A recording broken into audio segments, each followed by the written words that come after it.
Sejam bem-vindos a mais um Yelcast do Piauí! Para o mundo! E aí, Kilson Jones, beleza? Tudo tranquilo, graças a Deus, Aliás, nesta data de hoje nós estamos gravando justamente no aniversário do negro lindo do Yelcast. Com certeza, vamos que vamos. Feliz aniversário, cara. Obrigado. Quantos anos? Fiz 40, né? Tá sacanagem. 45? Não, 43, né? 4.3. Você tá que nem ambulância de prefeitura. Sabe como é que é, não? Não, é novo, mas estragado. É verdade. Eita, Kilson, você tá elegante, cara. Obrigado, hein? Heron. Essa é a nova coleção? Nova coleção tá bonito da Heron, pra caramba, viu? Veste o homem atual. Heron e Denim. Gostei, viu? Gostou? Maravilhosa. Bacana. Sejam bem-vindos ao Yelcast. Já, por favor, deixa o like, ativa o sininho, né? Porque é importante que você deixe esse like pra gente e comente aqui o que você achou do bate-papo. Comenta, tem que comentar pro YouTube entender que você quer receber mais notificações da gente. Lembrando que nós estamos em todas as plataformas de áudio, Spotify, todas elas, todas de áudio, Amazon Music. Estamos em todas as plataformas de vídeo, Buia, Twitch, Facebook, YouTube, que mais? Em todas. Brincadeira, hein, Will? E nós somos o maior podcast hoje, já em views do Brasil, no TikTok. Maravilha, hein? Tô errado, diretor de... Engajamento. Ei, meu óculos saiu. Vai virar meme. Em engajamento. Correto, então. Muito bom, né? Vídeos com mais de 8 milhões Bacana, de views. hein? A gente tá muito feliz com tudo isso e agradecendo demais a você. Além de agradecer aos nossos queridos espectadores e telespectadores, temos que agradecer aos nossos patrocinadores, né? Exatamente. Faculdade Santo Agostinho. Alô, Atila Filho, grande abraço. Forte abraço. Alô, turma da Jupi Alimentos. Grande abraço, nosso amigo Jadiel. Jadiel da Jupi. Agradecer também a Hora Telecom, a melhor internet do Brasil. Ao Ibeer, o primeiro depósito online 24 horas. Alô, Daniel. Ao Empório do Zeca, sensacional, coxinhas, maravilha. Bomba. Tem tudo deliciosas. Lá, né, cara? Dia de sábado agora tem panelada. Tem? Também tem panelada, tem muita coisa boa. Tem aquele caldo maravilhoso. Hein? A chefe Larissa, aquele abraço, obrigado aí pelo carinho, né? O Dió querendo um arroba. Sensacional. A Medfarma, todo mundo testado. Alô, você que é prefeito do interior, confie. Medfarma é a melhor distribuidora de medicamentos todo mundo testado, hein? do Brasil. Não, lá ele entrega, ele tem estoque, né? Não, vou entregar não, lá tem estoque mesmo, tá bom? Manda logo, hein? Ao Grupo Texas e Texano que tá com a gente, mais uma vez, brigadérrimo. Alô, Juninho Mineiro. E a Formato, alô, Joãozinho da Formato. E é lógico, se você é gestor público, se você é dona de casa, pai de família, uma das coisas mais importantes que nós temos é a saúde da nossa família. Certeza. E a saúde passa literalmente pela imunização da nossa casa. Já visto aí o coronavírus, né? Imunizar. É importante, viu, gente? Não esqueça. A cada mês, você tem que chamar os caras para dar uma imunizada bazuca. Com aquela bazuca do sucesso. Cara, e hoje eu tô tendo um prazer de receber aqui para um bate-papo sensacional, maravilhoso, uma mulher que tá há mais de 30 anos na vida pública. E não é só isso. Quem se dedica à vida pública, a vida pública ela se mistura muito com a própria família, que você cria outras famílias, você abdica de algumas coisas em prol do público e teve várias reviravoltas na sua vida. E é bom quando a gente pode mostrar história de mulheres vitoriosas, vencedoras, que querem mudar a realidade das pessoas através do seu trabalho. Kilson Jones. Sim. Nada mais, nada menos. Ela tem 2 filhos. Sim. 5 netos. Olha aí. Olha aí. Perdeu o que a gente não conseguiu perder. 47 quilos sem cirurgia. Olha aí. Tiane, te exemplo, Tiane. Pelo amor de Deus. Dió. 47 quilos sem cirurgia. Sério? Só reeducação alimentar. Ela tem 30 anos de gestão pública e eu tenho o prazer de receber, natural de Floriano, Simone Pereira de Farias Araújo. Uma salva de palmas! Salva de palmas! Seja bem-vinda, doutora Simone. Muito obrigada. Tranquilo? Boa tarde, Dió. Boa tarde, Eldson. É um prazer. Até o Dió recebeu boa tarde hoje. Estar aqui, né? E a honra maior de estar no dia do aniversário dele, né? É o Kilson ali. É do Kilson. É do Kilson. Né? Mas o Dió ganhou um alô, tá de boa. Ele Alô, adora Diozão, isso. abraço, Adora. irmão. Tudo bem? Tudo ótimo, tudo tranquilo. Seja bem-vinda. Muito obrigada. São 30 anos de gestão. 30 anos É de gestão. muita coisa. Muito tempo. Pra gente começar aqui no Yelcast, a gente trata de uma forma é um pouco mais diferente para a gente traçar uma linha do tempo em tudo isso. Quem é Simone Pereira de Farias Araújo? Bom, Simone é uma pessoa nascida no município de Floriano, filha de um caminhoneiro e uma salgadeira. Sério? Ela fazia salgadinhos? Mamãe fazia salgadinhos para nos sustentar. E uma pessoa que sempre acreditou que, através do conhecimento, você pode vencer as mais diversas barreiras. Mudar a realidade, né? Muda a realidade. Você consegue conquistar um espaço que ninguém é capaz de lhe tirar. Quais eram as primeiras memórias afetivas que você tem assim ainda? Se é que você tem essas memórias bem antigas. O seu pai, como era o trabalho, quantos irmãos tinha em casa? Na verdade, eu tinha apenas um irmão, né? Minha mãe sempre teve essa vida assim muito sofrida, porque quem trabalha em cima de um fogão tem uma vida bastante sacrificada. Qual a imagem sacrificada. que você tem? Como é que você lembra assim? Sempre da minha mãe num fogão, suada, né, tentando fazer, às vezes a mamãe fazia marmita também, né, para sustentar a gente, e eu via assim uma mesa bem grande lá em casa, cheio de marmitas, e a mamãe perto do horário do almoço colocando, e o pessoal chegando para pegar, aquela agonia. Fora que tinha que acordar de madrugada também, né, por conta dos salgados. Também, tanto que quando eu comecei a melhorar de vida, a primeira coisa que eu fiz foi dizer: mamãe, eu não quero a senhora no fogão de jeito nenhum, e às vezes eu tinha pena, porque ela gostava daquilo, né. Mas a vontade que eu tinha era como se eu estivesse protegendo a minha mãe ao não permitir que ela pegasse. Você está aposentada a partir de hoje. É verdade. É bem isso mesmo, quando a gente... Mas assim, a minha mãe, ela sempre passou para mim a ideia de que a gente tem que ter coragem, né, para enfrentar a vida, e que jamais eu fosse subserviente. Ela dizia muito isso para mim. Esses são os maiores valores. São meus maiores valores. Ela olhava e falava o quê? Você lembra bem disso? Ela falava sempre assim, ela dizia: minha filha, a vida ela é muito cruel. A primeira coisa que eu quero que você aprenda: se você não quer ouvir saia, não entre sem ser chamada. Tenha sempre esse discernimento. E a outra coisa, ela dizia assim: nós somos pobres, mas nós somos capazes de sair da pobreza. Mas sabe, sair da pobreza com dignidade, não com subserviência. Nunca seja subserviente. Então, isso foi um ensinamento que a minha mãe me deu e que é muito enraizado dentro de mim. Que ensinamento, viu? Que ensinamento. E seu pai, como é que era?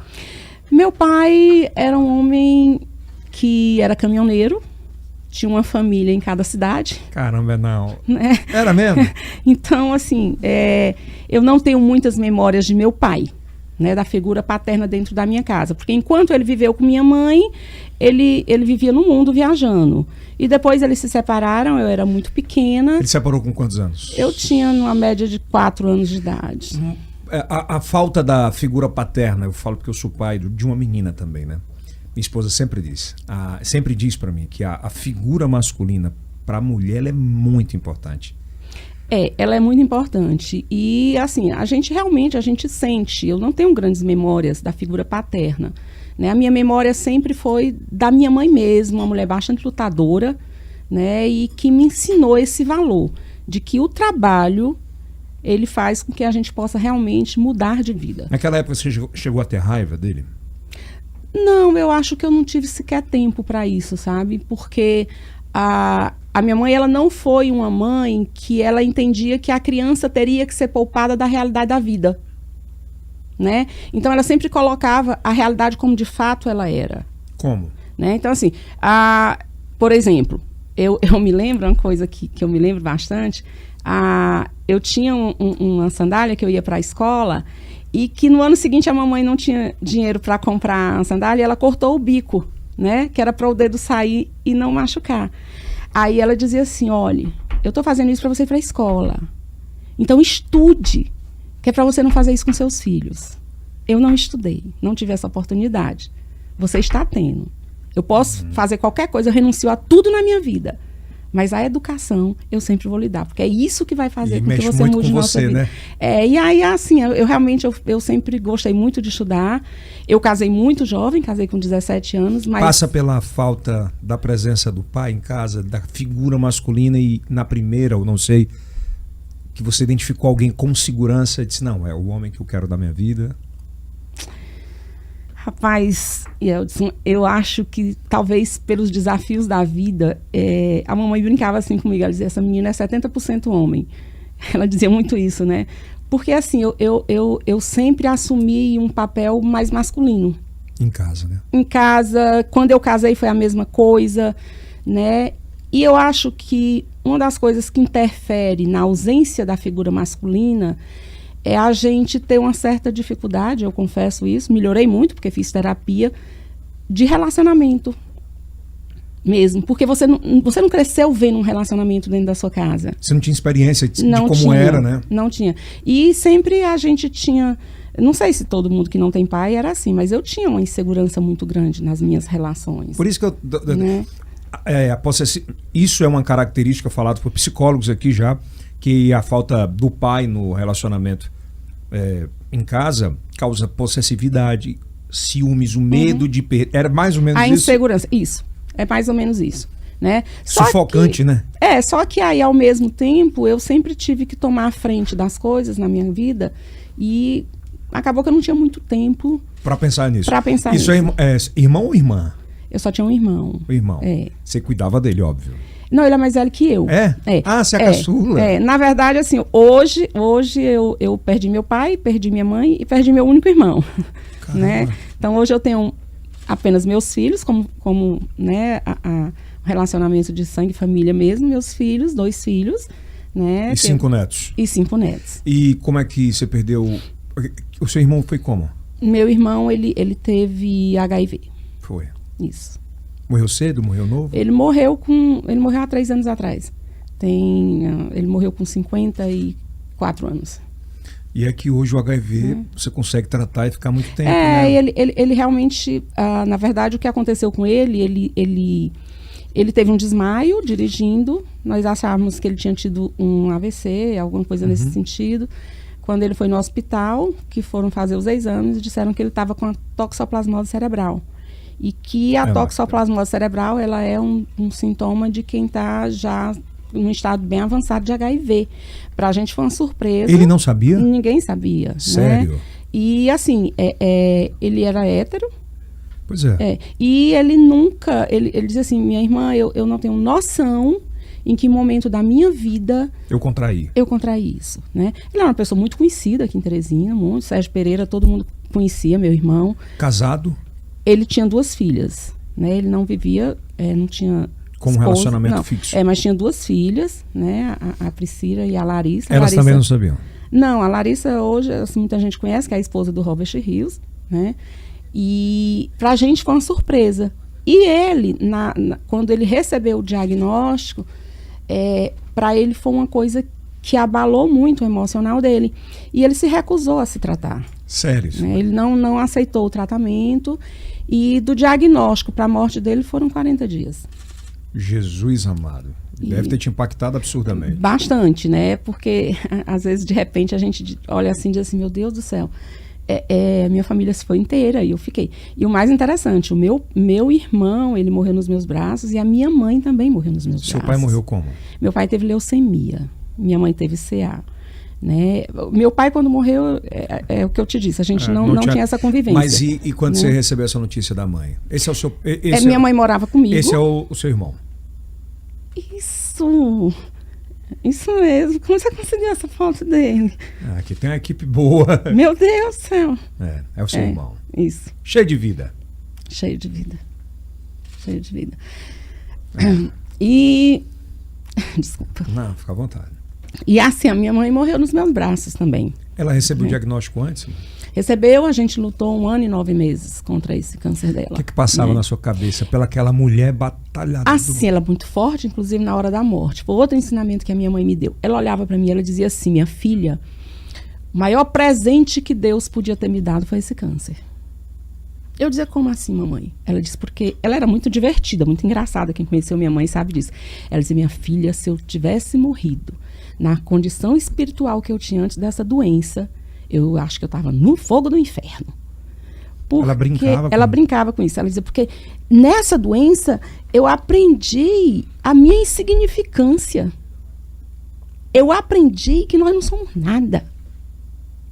Né? Isso foi uma lição que ela me deu. Porque de fato é assim. A gente está na vida para ir em busca de conquistar o que a gente puder adquirir de melhor. Mas que isso não se torne algo que esteja acima dos nossos valores, da nossa família, das nossas relações. Né? Que você não seja escravo dessa situação, né? E a outra lição que ela me deu foi com relação ao nosso egoísmo quando a gente tem alguém doente que a gente ama e que a gente quer preservar a vida de qualquer forma. Na véspera da morte dela, ela olhou para mim e disse assim, minha filha, não chore. Eu estava chorando e ela disse, não chore. Não chore porque eu preciso ir. Ela falou isso? Eu não estou mais aguentando tanto sofrimento, tanta dor. E enquanto eu lhe ver desse jeito, eu não vou. Eu preciso descansar, minha filha. E aí eu comecei a refletir que muitas vezes nós somos egoístas nesse sentido. Né? Porque a que custo eu queria minha mãe comigo? Né? Em cima de uma cama, sofrendo, vendo ela dores, sofrer, né? E ela falou isso pra mim, não chore, eu preciso. Você lembra bem assim os últimos dias? Os últimos minutos, onde ela se despediu de todos nós, né? Como é que ela sabia que... Sabia. Foi interessante isso. Eu ficava muito com ela. Tinha uma enfermeira cuidando, né? Mas os meus 2 filhos dormiam com ela. Botavam um colchão no chão e ficavam com ela, mesmo tendo a enfermeira. E na véspera da morte dela, a minha filha já era acadêmica de fisioterapia, ela aferiu a pressão dela e disse, mãe, a vovó está com a saturação muito baixa. Era bom a senhora dormir, descansar, porque a gente não sabe o que pode acontecer amanhã. E realmente foi um dia que eu estava tão cansada que eu deitei e dormi profundamente. Quando foi 2 horas da manhã, ela chamou a minha filha, que tinha o nome dela, né? Você fez isso em homenagem, isso. Óbvio, né? Aí ela disse, Vilminha, vai chamar sua mãe que está na minha hora. Aí a minha filha não acreditou e disse assim, vozinha, deixe mamãe dormir mais um pouquinho, que ela está muito cansada. E aí ela disse, tá bom. E aí eu vou falar dessa experiência que eu nem costumo compartilhar muito. Minha filha disse que passou uns minutos, viu a mamãe conversando. Ela disse assim, vovó, a senhora está conversando com quem? A minha filha achou que ela estava delirando, alguma coisa assim, né? Ela disse, não, minha filha, eu estou conversando com sua bivó, ela está aqui do meu lado, né? Que seria a mãe dela. E a Vilminha disse que ficou assim, mãe, eu fiquei assustada com aquilo, né? Mas aí tudo bem. Quando foi 5 horas da manhã, ela disse, agora vai chamar sua mãe, senão você vai se arrepender. Eu não posso mais esperar. Com muitas dores. Aí a minha filha me chamou, quando eu entrei no quarto, eu gosto muito de cantar hinos da nossa igreja. E aí ela olhou para mim e disse, minha filha, cante um hino para mim. Aí eu cantei para ela, né? Ela disse, eu queria fazer uma oração.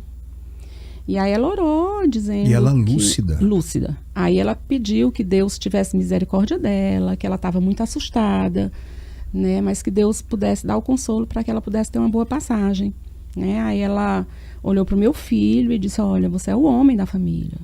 Cuide de sua mãe, cuide de sua irmã. E aí olhou para minha filha e disse, Vilminha, eu quero lhe pedir apenas uma coisa, que na velhice da sua mãe, você seja o que ela foi para mim, né? E aí ela suspirou e se foi, né? Então assim... Nos seus braços. Nos meus braços. Se você pudesse hoje, pela experiência que tem, de dar um conselho aos filhos de hoje. Muitas vezes a gente vê filho maltratando o pai, depois que consegue uma oportunidade financeira, ele acha que ele é mais do que todo mundo e acaba esquecendo dos próprios pais. Eu aprendi na vida que quem não apresenta para os filhos o cuidado com os pais, na frente, eles irão fazer isso. Com certeza. Uma coisa que eu pratico dentro da minha casa, eu aprendi isso com minha mãe, foi blindar a nossa família. A minha família, ela é muito blindada. Então, qualquer coisa que venha ameaçar a paz e a harmonia dentro do meu lar, eu quero muito longe de mim. Muito longe de mim. Né? Então, assim, a vida toda, quando minha mãe ficou sozinha, ela olhou para mim e para o meu irmão, ela disse, agora somos só nós 3. É um por todos e todos por um. Né? Então isso foi muito forte dentro de mim. E hoje a minha família é assim, meus filhos são assim com meus netos. Então a gente, família é tudo. A gente pratica o mandamento que o Salvador deu pra gente, né? De amar ao próximo. Mas a gente tem o seguinte entendimento. quando o Senhor mandou eu amar o meu próximo, ele estava mandando eu começar a amar pelo meu próximo mais próximo. Eu não posso amar o próximo lá da minha esquina, Yeldson, negligenciando quem está debaixo do meu teto. E se você pode ajudar, Né? principalmente. Então, muitas vezes, a gente tem uma tendência de, para agradar as pessoas lá fora, a gente às vezes ferir e machucar quem está debaixo do teto da gente. E é com quem a gente pode contar. Na hora do sufoco, na hora do sofrimento, na hora da doença, na hora da dificuldade, é com teu sangue que tu conta. Né? Então, a gente precisa ter isso muito claro e preservar essas relações familiares. Porque é isso que é o porto seguro da gente, é isso que dá sustentação.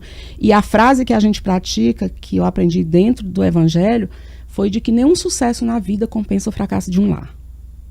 Não mesmo.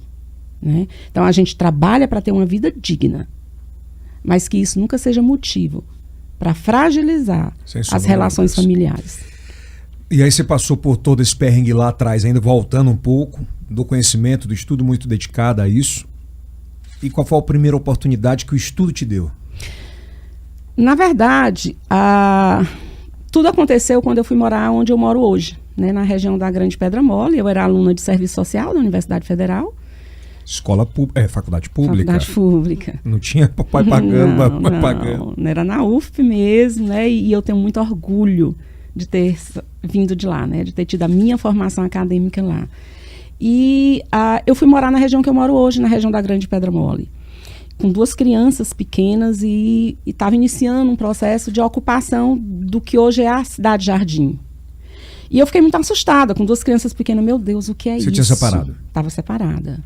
Né? Desculpa a pergunta, mas separação foi por quê? Foi... Traição.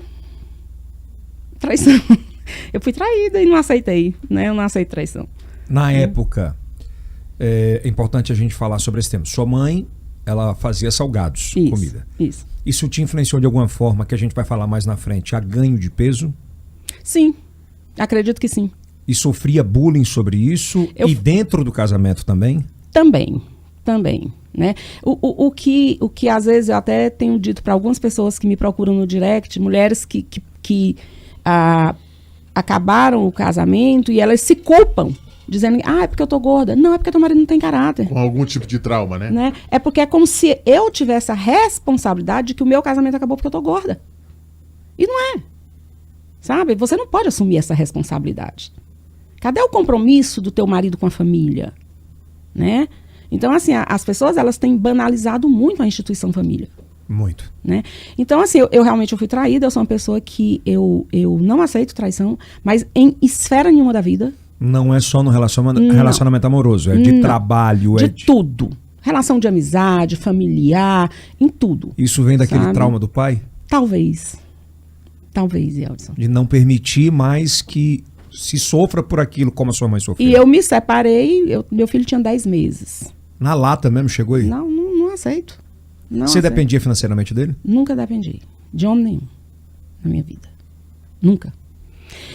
E aí, voltando, eu fiquei com muito medo. Né? Com 2 crianças pequenininhas, eu digo, rapaz, só tem um jeito de eu vencer esse medo. É enfrentar. Mudei o tema do meu TCC e fui fazer o meu TCC em movimentos sociais. E aí fui organizar um movimento dentro daquela ocupação. Você morava em casa como?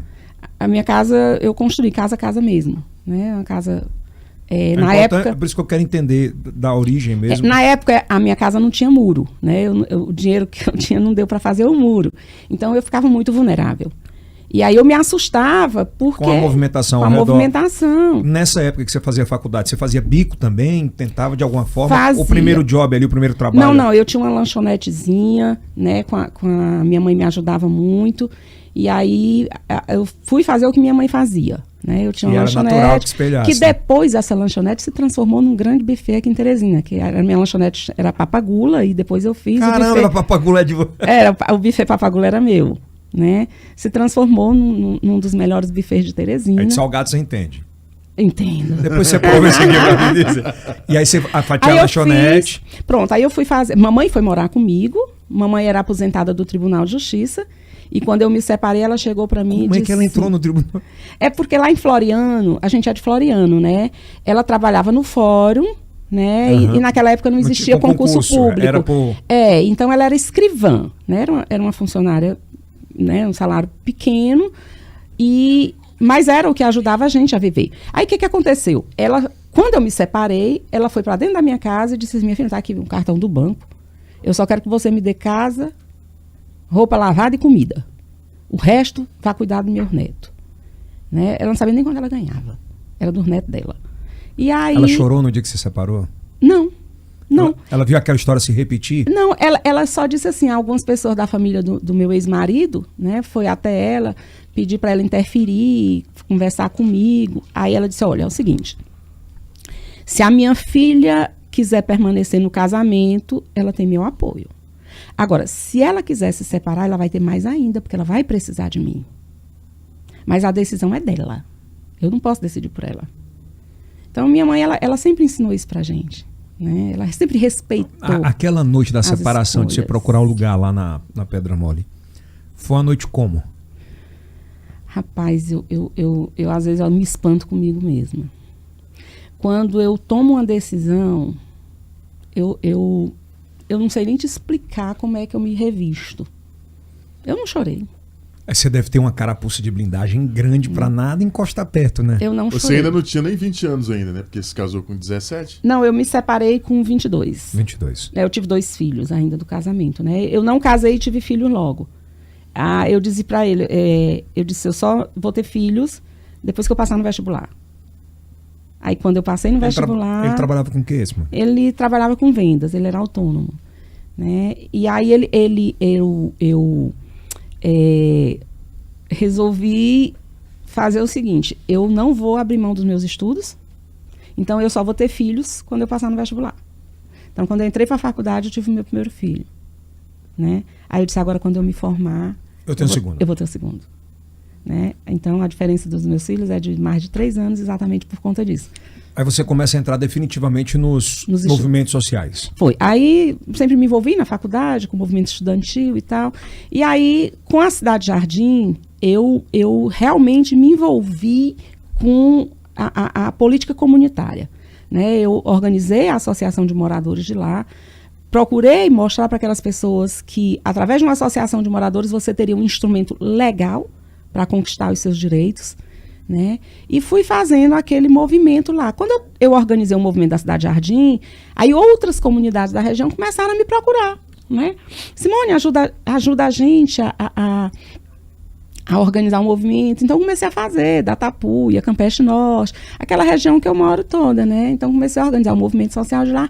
E aí foi daí que eu comecei a me envolver. E aí eu vi o seguinte: para que você possa ter uma ação mais eficaz dentro de um processo de transformação social, você tem que participar da política partidária.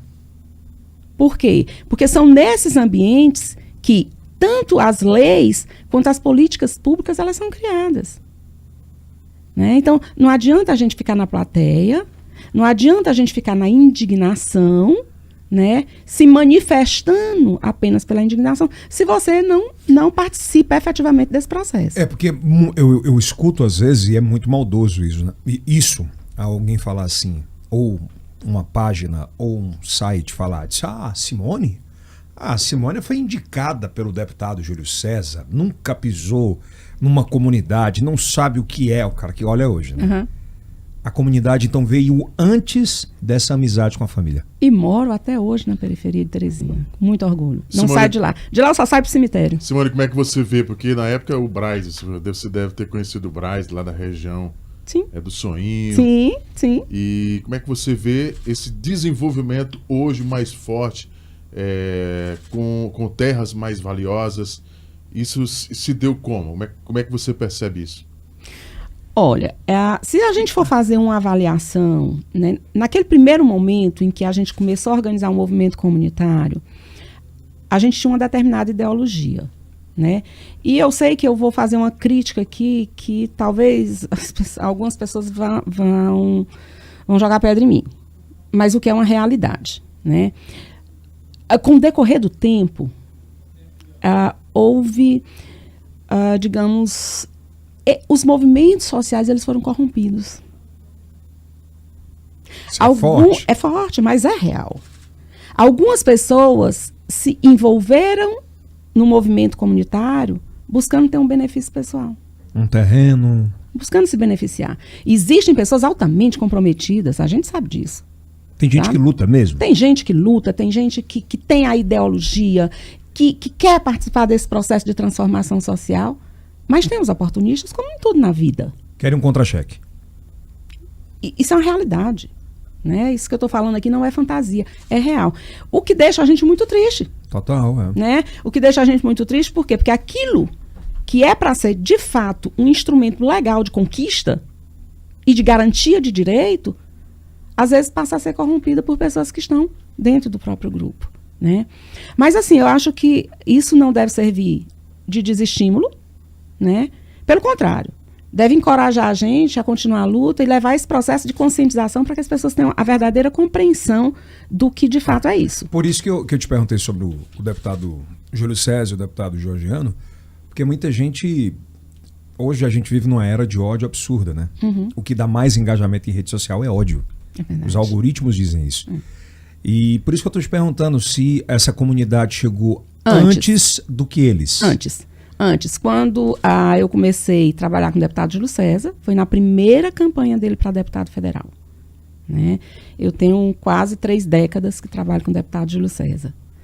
E costumo dizer com muito orgulho que eu assimilei muito a forma dele conduzir a coisa pública. O respeito que ele tem pela coisa pública. E, Eldson, eu já fui secretária de Estado, estou sendo pela 4ª vez. Eu nunca tive uma conta minha reprovada. Tá certo? E a gente precisa aprender a ter, de fato, respeito pela coisa pública. Eu tenho muito orgulho de trabalhar com um grupo político que nunca se envolveu num escândalo. Mas esse zelo passa pelo caráter? Com certeza. Com certeza. Sem sombra de dúvida. É a escola, né? Sem sombra de dúvida. Sabe? É você ter a seguinte compreensão. A partir do momento que existe um desvio de recurso público, o meu dinheiro está envolvido naquilo ali também. O meu próprio. Né? Eu tô sendo desonesta comigo mesmo. Mas você está na 4ª. Você já teve propostas e oportunidades de participar disso? Sempre tem, né? Sempre tem, e a gente tem que ter um posicionamento muito coerente. E eu imagino que você é dura, né? Eu sou, e as pessoas não têm muita coragem de chegar perto, não, porque eu sou muito conhecida de zangada, né? De desaforada que eu sou mesmo, né? Eu não levo desaforo para casa, eu preciso até melhorar nisso, né? Mas eu realmente, eu assumo uma postura que... Veja bem, quem trabalha comigo sabe disso. Eu trabalho muito com meta, né, dentro da secretaria, e eu acabo colocando um perfil meio que de iniciativa privada mesmo, sabe? É tipo assim, por que por eu ser funcionário público, eu me sinto no direito, por exemplo, de chegar, bater o ponto e ir pra rua, bater perna? Ou tratar mal. Ou tratar mal as pessoas. Sabe? Ou porque aquela caneta está bem aqui, eu vou usar a caneta uma vez, eu não vou ter o zelo de guardar aquela caneta. É economia de palito? Não. Não é não. Sabe? É você ter o respeito pelo pouco para chegar a ter o respeito pelo muito. E você consegue fazer isso com o servidor público? Eu consigo. Ontem eu recebi aqui...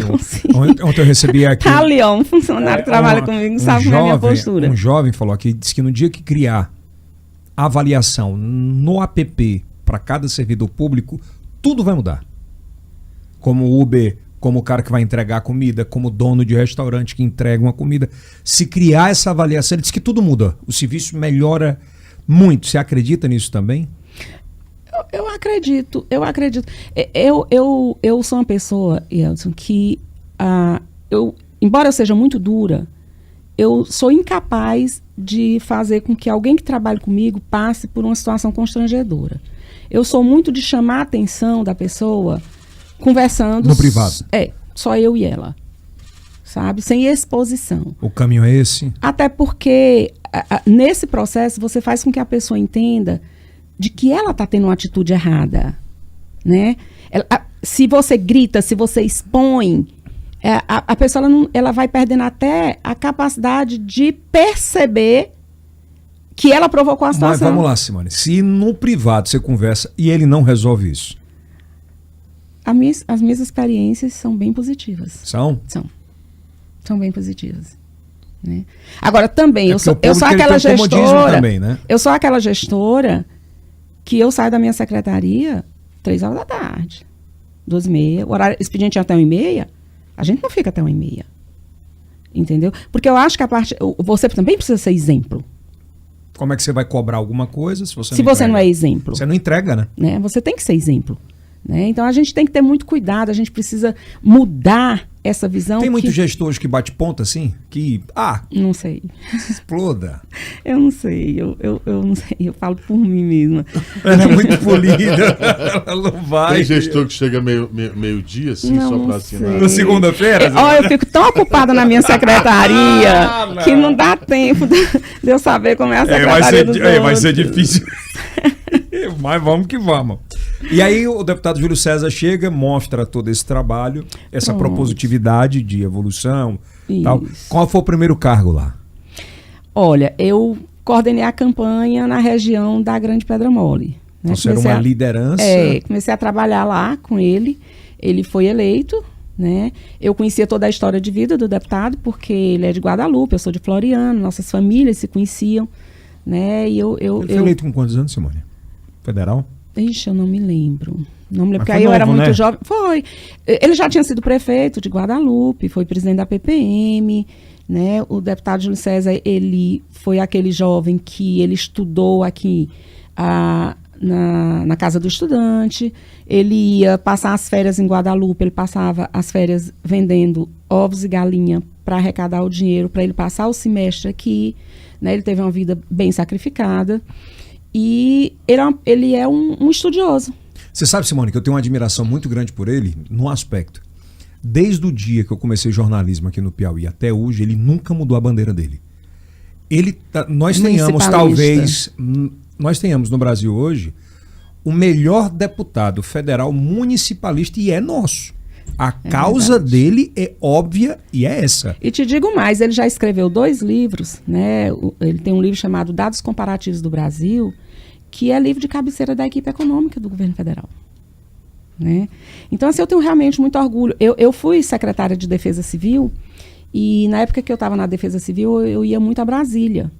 E eu vou lhe dizer bem que uma coisa, Edson. Não é porque eu estou com ele, não. Mas lá ele tem... Mas você andar nos corredores de Brasília com o deputado Júlio César é você sentir orgulho de um parlamentar ele é um da sua parlamentar terra. federal. As pessoas respeitam. O que ele ajudou, Kilson, os municípios do Brasil em restituição de dinheiro que não era para ter sido retirado e foi deixado de ser pago.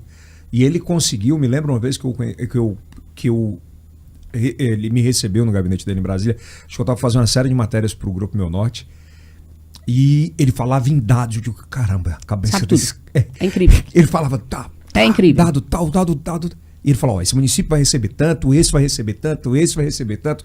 Não era um negócio assim surreal. Ele é... E tanto é que ele...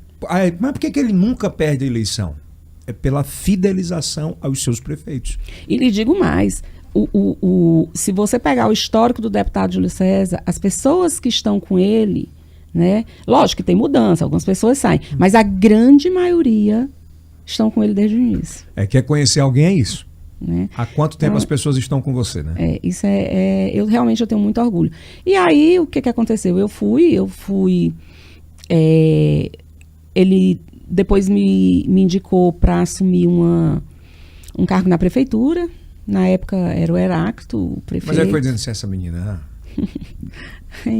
Assim, eu costumo dizer o seguinte, eu tenho muita gratidão pelo deputado Júlio César. Ele foi apostando em você. Ele foi. E às vezes as pessoas dizem assim, mas se você não fosse competente... Tal. Eu digo, olha, gente, é o seguinte, eu não sou o suprassumo do mundo. Tem pessoas mais competentes que eu, com mais conhecimento que eu. Né? Eu soube aproveitar cada oportunidade que me foi dada. Agora, eu jamais perdi de vista que a oportunidade foi dada. Né? Eu não posso perder isso de vista. É muito foda isso, não? Né? É o maior erro do ser humano. Então eu sou muito grata a ele, muito grata mesmo. É a visão do passo a passo. Né? Sou muito grata, ele me deu as oportunidades, eu busquei, quando eu digo assim, eu aproveitei, mas até nisso teve a influência dele, porque eu busquei honrar a confiança que ele depositou em É a mim. história de a gente olhar uma maratona, né? Não é a curto prazo ali. Não é. É uma construção. De confiança, de relacionamento. É uma construção de uma vida inteira. Não é brinquedo, não. Foram quantas campanhas para federal com ele? Vixe, Maria, ele vai para o 7º mandato, né? Nesse intervalo teve uma para senador, né? Que a gente ficou 4 anos sem mandato. E depois que ele passou... Mas você não abandonou ele? Não, de jeito nenhum. É na saúde e na doença, na alegria e na tristeza. Tem isso não. Se é na ataca, rampa ataca. Se é no bom, rampa o bom. Tem isso não. Né? A gente tá junto mesmo. E o Georgiano já era apaixonado pela política? Sempre, desde pequeno. Desde pequenininho. Né? Ó, pra você ter uma ideia, deputado Júlio gosta de contar essa história. E eu não sou filho do Júlio César, tá? Por favor. É o sósia do Georgiano. Não, ele é que é meu sósia. Tem uma história bem interessante, né? O deputado Júlio gosta de contar isso. Quando o Georgiano fez 15 anos de idade, o pai dele quis dar uma viagem internacional para ele. E ele olhou para o pai dele e disse, não, pai, eu quero um curso de oratória. Né? Então, assim, para você ver a visão que ele tinha. Ele foi fazer um curso de oratória com o melhor do Brasil e tal, né? Mas assim, é a visão, porque ele sempre quis ser político, o Georgiano, né? E basta você ver quem acompanha o Georgiano pelas redes sociais e ver o quanto ele é comprometido Ele dá a entrega. Com o mandato dele. É verdade. Né? Ele vive para isso, ele faz porque ele gosta, ele tem vocação para isso. Não é à toa que ele foi eleito com votação de federal, né? Ele foi... Na segunda agora. Na segunda, o deputado com a maior votação da história do Piauí. E nem isso fez com que ele se acomodasse. Pelo contrário. Você se sente meio mãe dele? Eu me sinto. Me sinto muito. Muito de mesmo. proteger, inclusive. Também. Ficar pé da vida quando alguém fala. Não gosto, fico louca. Não gosto porque eu sei do sacrifício desse rapaz. E Eldson, quando o Georgiano foi eleito com 20 anos de idade, né, ele foi diplomado porque ele fez 21 anos antes da diplomação. Eu fui chefe de gabinete dele, né? E o Georgiano estava no último ano de faculdade. O Georgiano, ele passava a manhã na Assembleia, ele comia por lá mesmo. De lá ele ia para a universidade, para a faculdade dele. Da faculdade ele ia para o escritório atender até 10 horas da noite. O que eu estou querendo dizer com isso? O Georgiano, ele não é só o filho do deputado federal. Não, ele podia estar aproveitando a vida como os jovens fazem. Como né? filhos de empresários. Como filho de empresário, como uma pessoa que tem uma vida confortável. Né? No entanto, basta você pegar as redes sociais do Georgiano no período do recesso da Assembleia. E você vai ver que enquanto muitas pessoas estão passeando, o Georgiano está visitando todos os municípios dele. Ele é muito presente. Ele é muito comprometido. Né? E é isso que faz dele o reconhecimento que as pessoas têm. Eu, por exemplo, às vezes eu chego com o Georgiano no município, eu fico impressionada. Ele tem a relação política, mas as pessoas do município já conhecem o Georgiano. Já tem um afeto maior. Já tem. Simone, aí nesse período todo, você ainda ganhava peso? Sim. Isso te incomodava muito? Incomodava. Assim, na verdade, eu costumo dizer o seguinte. Eu fui uma criança gordinha, fui uma adolescente gordinha, eu fui uma adulta gordinha. Né? Agora, durante muito tempo, isso não atrapalhou muito a minha vida. Eu paquerei, eu namorei, eu tinha autoestima. Não prejudicava a tua autoestima? Não. O que aconteceu? Durante muitas vezes, né? E quem é gordinho, você vai entender isso. Eu que entendo eu vou te dizer. bem. O efeito sanfona da vida da gente. Emagrece né? e volta. Que foi que eu cheguei à conclusão? Eu nunca tinha feito uma dieta como eu fiz agora, um tratamento, por mim. Qual foi o start, o gatilho? Eu, na campanha para prefeita. Você foi candidata a prefeita da capital do Piauí, Teresina. Isso. Eu não conseguia fazer as caminhadas. Né? Eu fazia 1/3 da caminhada e eu parava. Pé inchava, cansaço. cansaço. Cansaço, né? Então, eu não conseguia. E eu me lembro que já no segundo turno, né, eu fui convidada para participar de uma carreata. E eu tive muita dificuldade de subir no carro, de carroceria. E foi constrangedor aquilo, né? E aí, quando terminou a campanha, eu disse, rapaz, está na hora de eu olhar para mim. O negócio está ficando feio. Naquele dia você chorou em casa só? Não. Eu só me senti constrangida e comecei a amadurecer isso. Eu preciso fazer uma dieta. Mas aí, aquilo ali, aquela decisão, não foi porque eu estava com medo do meu marido me trair, ou porque as pessoas estavam me cobrando, ou porque as pessoas estavam me criticando. Não. Foi eu, Simone, por mim. E quantas pessoas falavam assim, faz redução? Muitas. É rápido. Muitas. Você tem condições de pagar? Muitas. Porque as pessoas, elas acham que você é gordo porque você quer. E não é. Sabe, Edson? Ninguém quer ser diferente. É o biotipo, né, Né? senhora? Então, é a mesma coisa. Por exemplo, uma pessoa que sofre de alcoolismo é uma doença reconhecida pela Organização Mundial de Saúde. A gente tem uma certa dependência emocional, né, da comida. A gente come por compulsão, né? Então, a primeira coisa que eu fiz foi assim, eu preciso emagrecer, mas eu preciso buscar uma terapia para me ajudar. Eu sozinha não vou conseguir, né? Então, eu comecei a terapia mais importante? É importantíssima. É importantíssima porque durante o processo, você vai ter momentos na sua vida que você vai cair. Você vai cair. Durante um ano de tratamento que eu fiz, eu eliminei 47 quilos, mas eu caí em alguns momentos. Né? Comia o quê? Rapaz, eu tenho um paladar infantil. Eu adoro isso aqui, ó. Seja coxinha. Eu gosto de Cheetos. Eu como Cheetos com meus netos, sabe? Eu gosto de Cheetos, eu gosto de doce, de sorvete, de picolé, de coxinha, de sanduíche. Eu gosto. Tem um né? freezer de picolé ali. Ave Maria. Então, a gente come por compulsão também. É então, quando eu estava triste, eu comia. Quando eu estava alegre, eu comia. Quando eu estava zangada, eu comia. Tudo na minha vida, a comemoração era comida. Sobrava para ela. Né? Então, assim, eu decidi fazer essa dieta por mim, para mim, né? E procurei o médico. Mas por que você não fez redução? E, Edson, eu não fiz porque quando eu resolvi fazer a dieta, eu não estabeleci uma meta de 50 quilos. Eu estabeleci uma meta de 20 quilos para melhorar a minha condição física. Eu tinha muito medo de eu estabelecer uma meta que logo de cara eu dissesse eu não serei capaz. E eu desisti. Então foi aos poucos. Eu cheguei pro doutor Danilo, eu quero perder 20 quilos. Quem foi o médico? Danilo Everton. É o de Timon. De Timon. E ele me disse uma coisa muito importante. Ele disse, olha, você pode ter o melhor médico do mundo, mas o resultado, o sucesso do seu tratamento depende exclusivamente de você. Eu vou lhe dar o direcionamento. Eu vou lhe dar tudo o que você precisa para saber o caminho que você deve seguir. Agora, quem vai caminhar é você. E é uma verdade. Então, eu estabeleci uma meta de 20 quilos. Só que quando eu cheguei, que eu atingi os 20 quilos... Foi difícil no início? Foi. O início não é fácil. Associar trabalho. O início é bem difícil, cabeça. mas aí, assim, eu contei com o apoio do meu filho. Aí né? quando você tava com raiva, você fazia o quê? Ixi, Maria, eu ia malhar. Fazer dança, né? Porque os prazeres foram outros. Foram outros. Porque, por exemplo, eu odeio atividade cardio, né? Me botar numa esteira, pra eu passar 1 hora na esteira sozinha, sem interagir, eu fico perturbada. Não consigo. E aí, o que foi que eu fiz? Eu precisava fazer atividade cardio. Aí eu contratei uma aula de dança. Meu filho hoje sei os vapo da vida tudinho. Oi.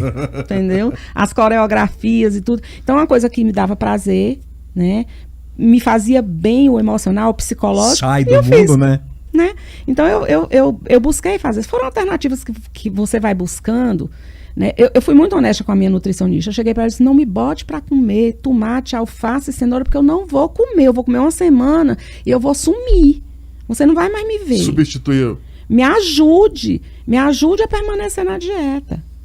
Né? Então, assim, ela criou muita coisa assim que batata frita na airfry, eu podia comer uma batata, vamos fazer batata frita na airfry, entendeu? Então, tinha que comer o cuscuz, o ovo, o queijo. Aí ela me dava uma receitinha de como eu fazia tudo isso, que ficava mais saboroso. Então, isso tudo me ajudou, porque eu precisava ter uma comida que me desse prazer. a gente não aguenta se a gente força essa barra. Aguenta não. Não aguenta. Então, assim, eu contei muito com essa ajuda, mas eu também fui muito honesta com o meu médico, com minha nutricionista. E como tudo na vida, você fez a entrega. Foi. Quando eu perdi os 20 quilos, aí eu disse, agora eu quero sair dos 3 dígitos. Nem que eu fique só com 98. Você começou com 130. 129, 800, 130 quilos. 130. É. Aí eu disse, agora eu quero sair dos 3 dígitos. Mais 10 quilinhos eu saio. E aí eu... Nesse momento, o amor de se olhar no espelho. Eu comecei a me sentir mais bonita, né? Comecei a querer me cuidar Hoje tem, mais. marido? Tenho marido mais não, rapaz, tô solteira. Tá solteira agora? Belíssima. E nojenta.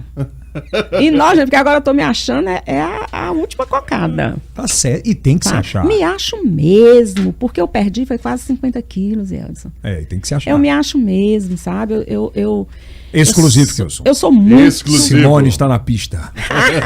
Eu sou muito grata a Deus por ter me dado força, porque não é fácil. E só concluindo, quando eu atingi os 2 dígitos, eu digo, agora eu quero sair da casa dos 90. Eu não quero ficar com 90 quilos, não. Caramba. Né? E aí fui atingir a meta de sair da casa dos 90. Eliminou o arroz, que a minha grande dificuldade é o arroz. Eliminei. É porque ele come 1 quilo por Eliminei. almoço. Eliminei. E não sinto a menor falta. Não come até hoje. Não. Dificilmente. Às vezes, no dia do lixo, eu ainda como uma colherzinha e tal, mas não me faz falta. Aí, o que é que passa? O que é que não existia na sua vida? O que é que passou a existir? Academia, atividade física. Até hoje. Até hoje. E aí, eu descobri uma coisa. Ah. Eu não permanecia na academia porque eu me constrangia com os olhares das pessoas. Né? Então, é importante que as pessoas entendam. A gente chega numa academia, a gente vê um monte de menina, né? Toda malhadazinha, né? Toda sarada, com a roupa muito legal.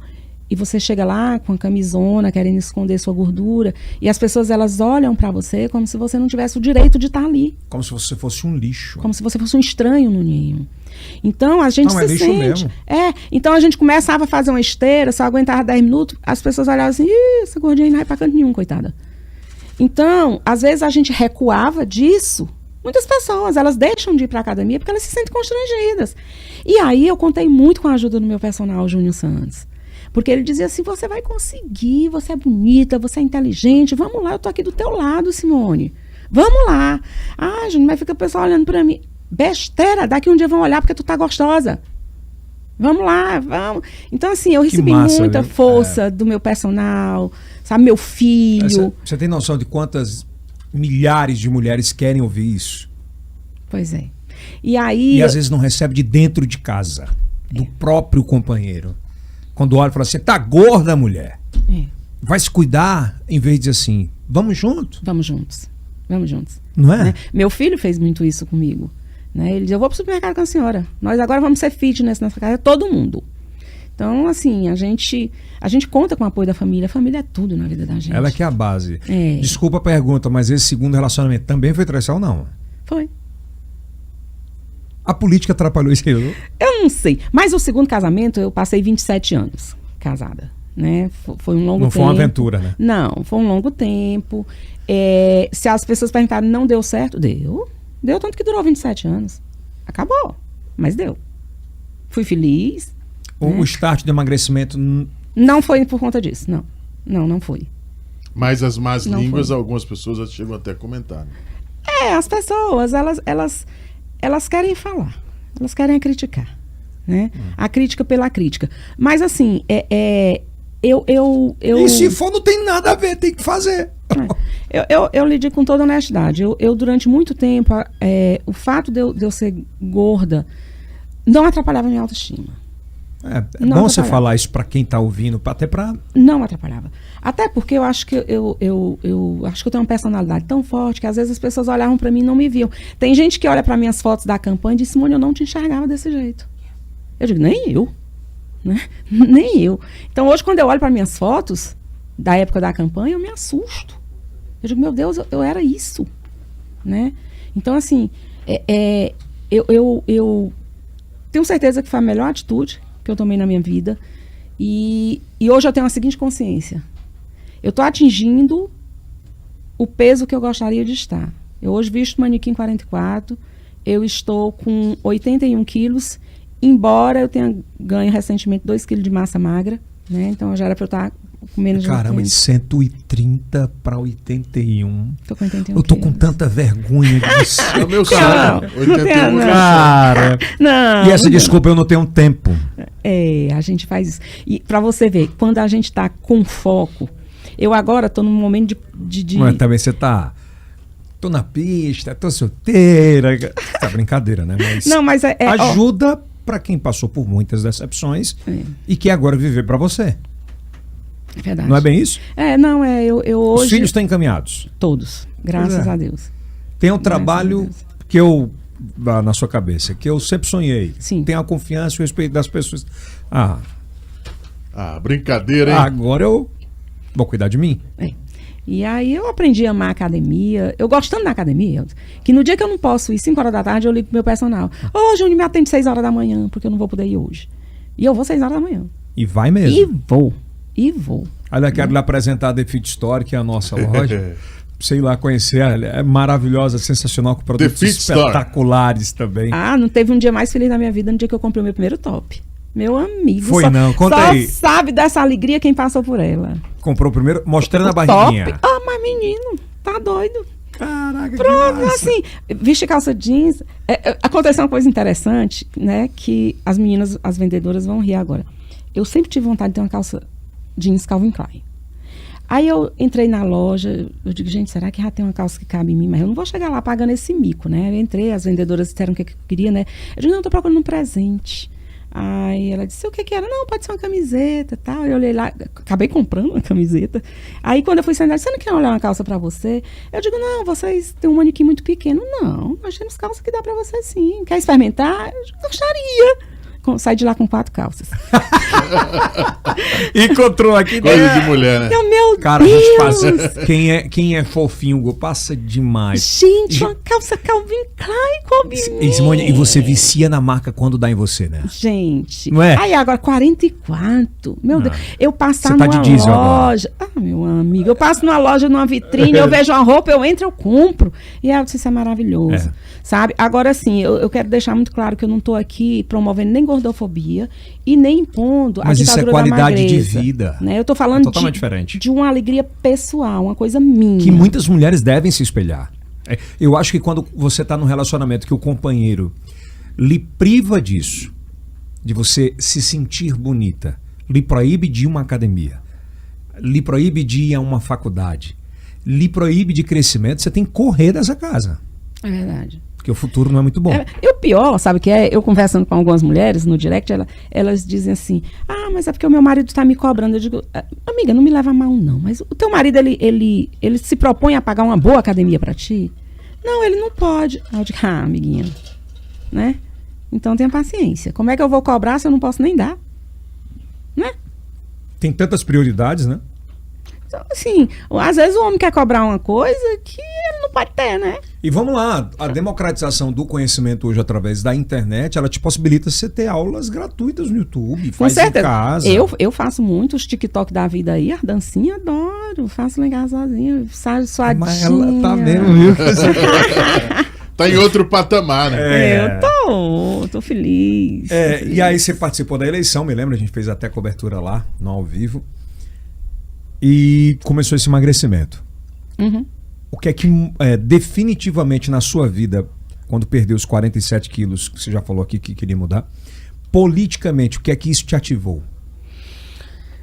Assim, Eudson, Você sempre foi muito de bastidores, né? sim, eu sempre trabalhei muito na coordenação, na organização, e eu sempre fui muito conhecida como gestora. Né? As pessoas, elas me conheciam como gestora. Graças a Deus, sou muito respeitada como gestora. E por onde eu passei, deixei minha marca. Né? Mas eu recebi esse desafio do meu partido para ser candidata a prefeita. Na verdade, quem ia ser candidato a prefeito era o Georgiano. Ele tinha feito um compromisso com os nossos candidatos a vereadores de que nós teríamos candidatura própria. Só que ele começou a receber uma pressão muito grande dos prefeitos, das lideranças de interior, que precisavam da presença dele no processo, seja de eleição ou de reeleição. E ele teve que realmente recuar. Né? E aí eu recebi esse desafio de ser a candidata do partido. eu sabia que eu estava lutando contra duas estruturas muito grandes, né? Mas nos debates você já saía muito bem. Pronto. Então, o que foi que eu decidi? Não vou fazer campanha. Né? Então, não fiz campanha.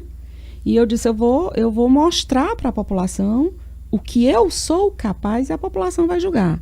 Então, assim, eu tive quase 10 mil votos. E se você me perguntar, esses teus votos, foram votos conquistados através do debate. Pessoas que às vezes me param na rua e dizem assim, olha, eu votei em ti, eu sabia que tu não ia ganhar, mas é um voto que eu dei consciente, um voto que eu dei com muito prazer. Né? Então, assim, eu pude mostrar o meu nível de conhecimento de gestão e chamar a atenção das pessoas para que a gente tenha a seguinte compreensão. Quando você está escolhendo o prefeito de uma cidade como Teresina, Eldson, você está escolhendo alguém que vai comandar os rumos de uma cidade com 1 milhão de habitantes. Isso é muito sério. As pessoas elas precisam ter a compreensão de que eu não posso votar em alguém porque eu me identifico com a história de vida de A, de B ou C. Sabe? Ou por comoção, ou porque eu quero mudança. Mudar por mudar. Né? O voto é muito responsável. É muito. Então, a gente precisa muito ter essa consciência de que a gente precisa escolher pessoas que tenham capacidade de gestão. Você votou em quem no segundo turno? Eu votei no Doutor Pessoa. Se arrepende? Não sei se eu poderia dizer arrependimento. Não sei. Eu não sei se eu usaria essa palavra. Mas, na verdade, quando eu decidi, né, me posicionar no segundo turno, foi porque o plano de governo do Doutor Pessoa tinha muita coisa que eu defendia. Você gostava. Né? Eu vou mudar a pergunta, então. Você acha que ele pegou um legado também muito difícil, de muitos vícios dentro da gestão pública, e tentar mudar isso não é fácil?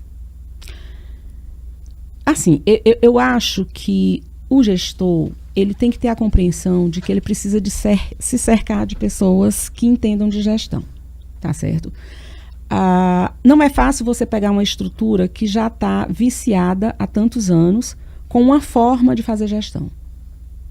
Então, por exemplo, eu expressei, e não tenho nenhum constrangimento em dizer isso para você, expressei o meu desejo de participar da administração do Doutor Pessoa dentro da Secretaria da Assistência Social, da Sencasp.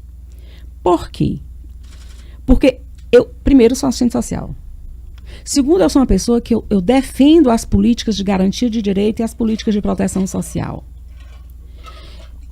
Eu sei exatamente o que é a política de assistência. Você já viveu isso, né? Até porque a visão que a gente precisa ter é de que a assistência social ela é uma política pública que ela tem um sistema único, assim como a saúde. Exatamente para que não haja descontinuidade dos programas sociais, né? Então, assim, Simone, por que algumas pessoas perguntam, por que tu acha errado a questão de dar sopa? Não é que eu acho errado dar sopa, é porque dar sopa não é atribuição de poder público. São os grupos de voluntariado, são as igrejas, a sociedade civil organizada que faz isso. Porque, Eldson, quem come a sopa de noite, ela vai querer o café da manhã no dia seguinte. E o almoço. E o almoço. Então, você precisa, enquanto poder público, a primeira coisa que você tem que fazer, eu vou dar a sopa para o morador de rua, mas eu preciso saber quantos moradores de rua tem na minha cidade. Eu preciso saber dados de onde eles vieram. Quem são eles? Por que eles estão na rua? Eu preciso identificar essas famílias. E eu preciso fazer um trabalho não só de você tentar resgatar aquele cidadão, mas, acima de tudo, você trabalhar a família para que ele possa ser reinserido no contexto familiar dele. Você teria contribuído muito? Né? Então, isso me assusta muito. Eu ver o poder público dizer assim, que eu vou cuidar das pessoas fazendo caridade. Não é caridade, é direito do cidadão. A assistência social é uma política pública de direito. Então, pelo que você disse, o Doutor Pessoa se cercou de gente ruim para cuidar disso. Eu não sei se cercou. Não, eu nem diria que seria gente ruim, não. Gente ruim ou falta. Vou mudar. Talvez, não gente ruim, talvez mas que não tivesse preparada. Não, não é nem preparada. É a questão da experiência. Eu acho que você tem que estar numa pasta que você se identifique. Mas é preparada, Simone. Se você não consegue entregar um trabalho, é que você não está preparada para aquilo. É porque eu acho muito pesado isso, né? Essa coisa do não preparado, porque eu acredito até que, por exemplo, eu sou secretária de agronegócio hoje, tá? Algumas pessoas, elas costumam entender que para que eu possa ser secretária de agronegócio, eu preciso ser produtora, criadora. Eu não preciso disso. Não precisa ser do agro, né? Não, eu preciso entender de gestão, eu preciso conhecer as necessidades das pessoas que fazem o agronegócio do estado do Piauí. Preciso estudar. Viabilizar políticas públicas que possam fazer com que o agronegócio seja fomentado no meu estado. E como é o nome disso? Preparo. Vamos lá, Simone. Não Se é? você estivesse na pasta, hoje nós temos praticamente quase 700 famílias desabrigadas por conta das chuvas. E até o momento não se tem ainda uma resposta para essas famílias que ainda muitas delas se encontram em abrigos, em casas de familiares e escolas. Qual seria a sua principal atitude no momento? A primeira coisa é que eu não entendo em política pública isolada. Nenhuma política pública feita de forma isolada ela é eficiente. Se não houver uma articulação dessas políticas públicas, você não consegue. Se estão desabrigados, eu preciso das as SAADs, né? Antigas SDU, São SAADs agora. do meu lado. Eu preciso, por exemplo, da Secretaria de Saúde que esteja lá nesses abrigos, vendo como é que está a condição de saúde de cada criança, de cada idoso e de cada cidadão que está lá. É um time. É lógico. Não existe política desvinculada uma da outra. As políticas públicas, elas precisam ser articuladas, elas precisam caminharem juntas para que elas possam ter sucesso. É a mesma coisa quando você vai direcionar uma política pública que você quer atribuir a um único segmento da sociedade. Ora, se eu vivo em família, eu tenho que pensar em política pública que atenda a família. É o idoso, é a pessoa com deficiência, é a criança, é a mulher, sabe? Porque eu faço parte de um contexto familiar. Eu não posso trabalhar uma família de forma isolada. Entendeu? Então, são situações que a gente precisa ter uma visão macro de gestão pública. Porque senão a gente vai morrer. Sabe por que a população... Vai nadar e morrer na praia. Sabe por que a população cansa de verdade? É o discurso da política pública.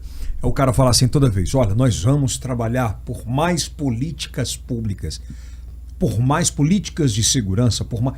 Aí quando você olha pro cara, ele não tem um movimento nisso. E não define. Por exemplo, eu batia muito Você concorda com isso? Concordo. Você fica louco assim. Qual política, pô? Exatamente. Por exemplo, eu falei muito nos debates sobre a rede de proteção social que existe na Prefeitura de Teresina. Né?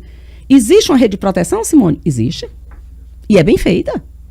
Agora, o público que precisa ter acesso a essa política, ele não sabe como ter acesso. Não se dá conhecimento à população que está em vulnerabilidade social de como ela vai ter acesso a essas políticas. E que ela tem esses direitos. Né? Muito simples. Por exemplo, você já ouviu falar num programa chamado Sanvis? Não. Serviço de Apoio à Mulher Vítima de Violência Sexual. Que fica no anexo da maternidade Dona Evangelina Rosa. Exato. Muito bem. Se você perguntar... Não é publicitado isso. Escute, se você perguntar para qualquer pessoa na periferia dessa cidade, ou mesmo em qualquer local, um restaurante que você tiver, uma mulher que sofre uma violência sexual, qual é a primeira coisa que ela deve fazer? A pessoa vai dizer assim, ir para a delegacia. DP. Né? Registrar um boletim de ocorrência. Por que ela diz isso? Porque ela não sabe que existe um Sanvis. O que é o Sanvis? O Sanvis, ele diz o seguinte, qualquer mulher vítima de violência sexual, ela tem que se dirigir lá, àquela unidade onde ele falou, lá na maternidade, que é um hospital eminentemente feminino, para que a mulher não passe constrangimento. Quando ela chega lá, a primeira coisa que vão fazer não é fazer um boletim de ocorrência, não. É fazer a asepsia. É dar a pílula do dia seguinte para que ela não tenha uma gravidez indesejada. Depois disso, é que se vai fazer o boletim de ocorrência, exame de corpo de delito. E essa mulher, quando ela sai do Sanvis, ela já sai com acompanhamento psicossocial. Eu tenho acompanhado que as mulheres primeiro vão para Central e depois que vão para lá. Mas por quê? Falta de conhecimento. Porque não tem. Total. Não adianta eu criar uma política pública que eu não dê conhecimento a quem de fato vai ser usuário dessa política. Até porque os líderes políticos, as bandeiras, eles abandonam alguns, não são todos, as suas bandeiras. Tu sabe o que é outra coisa? Ah. Que eu bati muito na minha campanha? A gente sabe que Teresina tem um programa de coleta de lixo, o lixo Hospitalar? adequado, né? O vidro, não sei o que, né? Muito bem. Existem pontos de coleta aqui em Teresina. Tu sabe onde é que tem? Lá no Saci tem uma praça que tá lá. Vidro, não sei o que, não sei o que. Ah, são Os coloridinhos. Lembrei. Bom, pronto. Como é que eu vou fazer essa coleta, tá certo? Se eu não sei nem onde é que tem. Tem, mas aonde? E tem por quê? Porque é uma exigência da legislação que tenha. Não é porque nem o prefeito quer, né? É porque é obrigatório. E aí, eu não sei, eu como cidadão não sei. Eu não sei, Edson. Então falta literalmente a comunicação entre o Com poder certeza. público e o consumidor, que é o Com cidadão. certeza. E a sensação que eu tenho é que essas políticas, esses programas, na verdade, parece que eles não são criados com a intenção de resolver os problemas de vulnerabilidade social. Sabe? Mas, tipo, para dar uma satisfação para a sociedade ou para justificar perante as exigências Ou da para vender uma legislação. candidatura. E por que não? Né? Existem coisas, por exemplo, que eu não entendo. Eu dizia muito na minha campanha, eu não consigo entender o que é que uma guarda municipal faz dentro de uma secretaria de assistência social. Não cabe na minha cabeça. Não cabe. Não cabe? Não cabe. Não cabe. Ela para estar onde? Meu Deus do céu. Já que não tinha e não tem uma secretaria de segurança a nível de município, ficava na secretaria de administração, mas na assistência? Não. Qual a nota que você dá pro doutor Pessoa hoje? Ai, Edson, tu quer mesmo? Que eu faça? Respirou fundo. Você é uma mulher de posicionamento, mulher forte. Não, veja bem, eu acho que ele... Quer que eu mude a pergunta? Vou mudar a pergunta. Se você pudesse dar um bom conselho para ele, qual seria? Ainda tem tempo. Ainda está em tempo.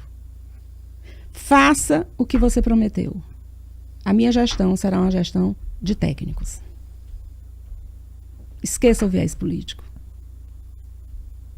Essa campanha para governo e presidência prejudicou muito?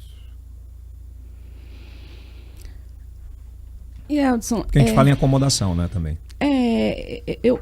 eu acho o seguinte, é importante as articulações políticas. Sem dúvida. Sim, sim. Isso é muito importante dentro de um processo. Total. Né, a de construção eleitoral. Agora, você pode, por exemplo, ter um secretário que ele não seja o técnico. Mas ele precisa ter ao redor dele Uma equipe técnica. uma equipe técnica. Nas diretorias, nas gerências. Quem que sabe? toca o dia a nas dia, né? assessorias técnicas. O erro é esse, né, às vezes. É verdade. Dá para fazer a acomodação política, dá. Mas dá também para que você coloque pessoas que estão realmente que são realmente conhecedoras daquela política onde ela está trabalhando. Mas não tem que acomodar, por exemplo, as lideranças nas secretarias? De entender cada bairro, de entender cada situação?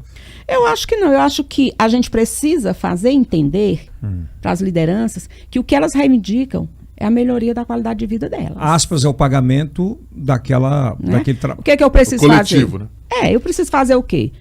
Eu preciso, por exemplo, fazer com que os centros de produção, eles estejam ativos dentro das comunidades. As pessoas estão desempregadas. As pessoas, elas estão sem ter a oportunidade de fazer capacitação.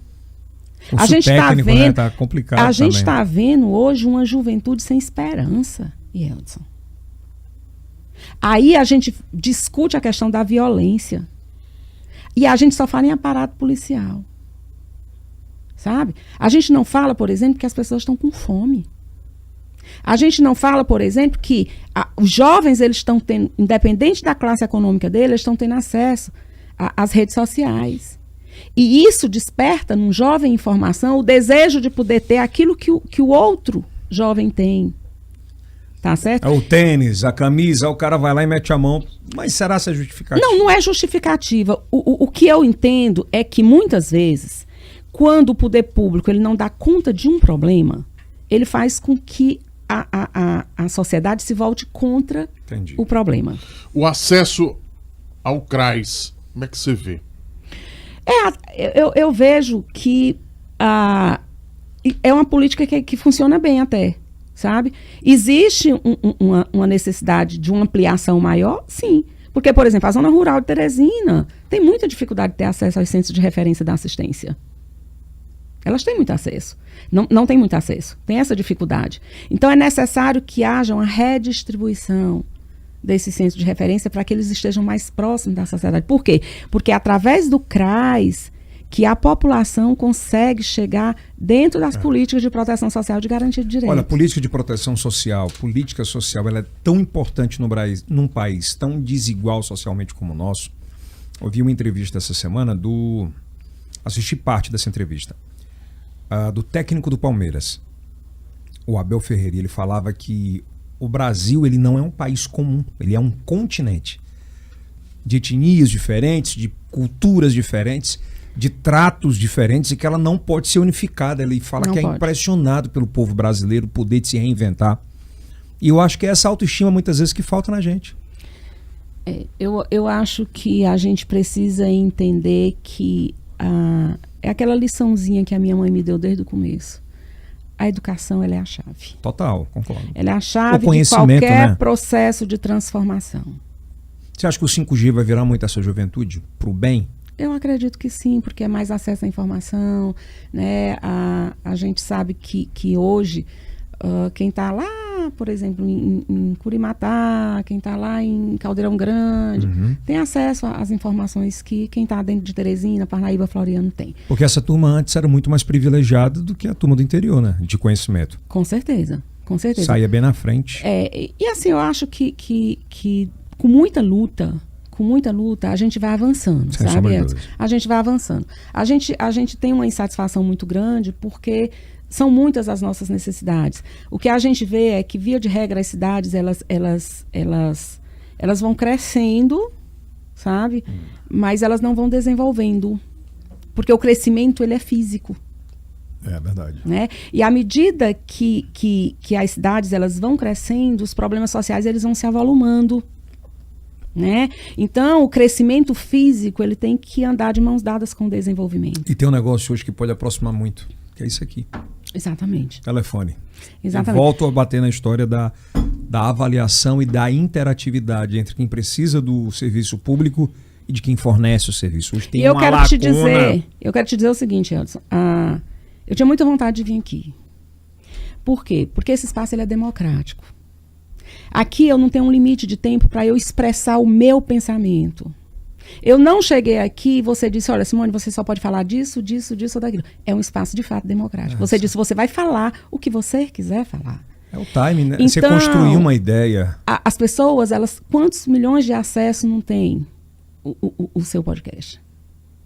Então, as pessoas, elas vão poder ter uma informação mais real do que está sendo apresentado para ela como opção. Sem tirar de contexto, né? Né? Ali, então, assim, as pessoas dizem assim, a terceira via é importante. Né? A gente está falando hoje que existe essa coisa polarização. A polarização, e muita gente falando em terceira via, e o que a gente vê é que são terceiras vias que não são ideológicas. Né? A gente não vê uma terceira via que venha com uma proposta diferente de fazer gestão. Terceira via preparada. Mas uma terceira via que diz, não, tem que entrar a terceira via para forçar um segundo turno. A intenção da terceira via é isso, gente? Não é por ideologia. Não é por ideologia. E eu acho que a população, um espaço como esse seu aqui, é um espaço onde a população vai poder ter acesso a esse tipo de informação. Porque não é a informação engessada.